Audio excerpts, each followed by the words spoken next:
$2M portfolios in high-tax states are losing wealth at the same rate as millionaires abroad, and most earners don't realize it. Here's what most high-income professionals believe. Taxes are lower in the US than Europe, so we're protected from the wealth erosion trap that hits foreign millionaires. That's wrong. In the next 5 minutes, I'll show you the actual numbers and why a married couple earning $500K with $2M invested faces a combined effective tax rate that exceeds 58% on realized gains. That's comparable to Switzerland, Germany, or Denmark. Let's start with the federal layer. In 2024, a household earning $500K faces a 37% federal marginal tax rate, but that's just the beginning.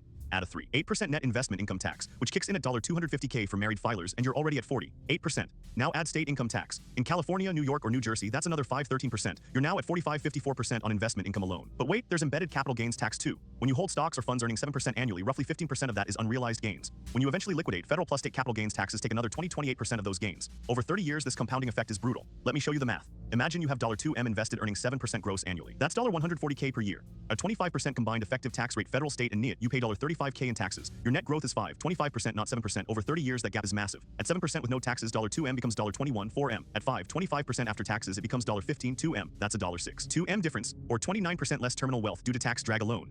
For a household earning $200K to $500K, this compounds to a wealth gap of $840K to $2M over 30 years. Here's where it gets worse. Most high earners think they're managing this with tax loss harvesting or buy and hold strategies. Those help, but they don't address the structural issue. Your after-tax real growth rate is permanently depressed because the effective tax rate on ongoing income and realized gains exceeds investment returns in most scenarios. Research from the Federal Reserve Survey of Consumer Finances shows that households in the top 1% by income, $500K plus, allocate 68% of wealth to taxable accounts, exactly where this drag hits hardest. Meanwhile, millionaires in lower tax jurisdictions compound at 5% net after taxes, creating a 5% annual spread. Over 30 years, 1% compounds to a 34% terminal wealth difference. Let me show you the 3 hidden tax mechanisms IRS migration data doesn't capture. Mechanism 1, capital gains tax. Washington introduced a 7% capital gains tax on long-term gains exceeding $250,000 in 2022.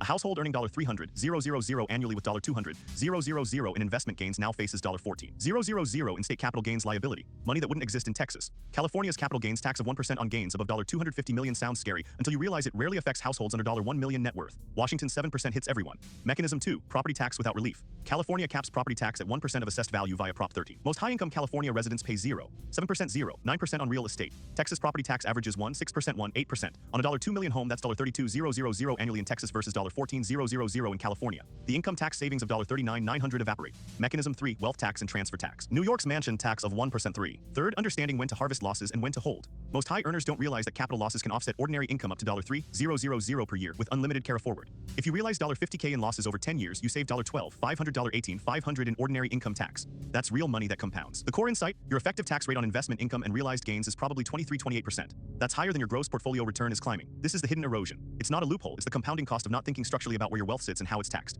If you earn $200K, $500K, and have more than $1M invested, your wealth erosion rate is real. The question isn't whether to minimize taxes, it's whether your current structure acknowledges that after-tax real growth is your only growth that matters. Numbers do not lie, listen to them. IRS migration data shows 100,000 Americans relocated across state lines in 2024, with the highest concentration among households earning $200,000, $500,000.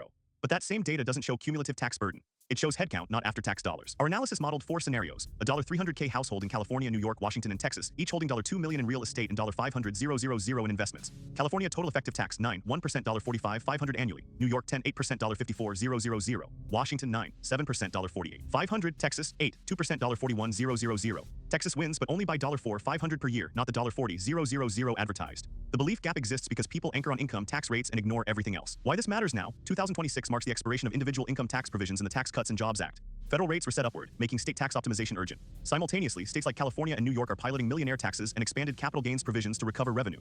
Relocating without full cumulative modeling locks you into a higher lifetime burden. A professional earning $250,000 relocating in 2025 without this analysis could lose $100,000, $300,000 over a 15-year holding period. The action: model all 3 mechanisms, income, investment, and real estate taxes before moving. Use state tax software or hire a cross-state tax strategist. Numbers do not lie, listen to them.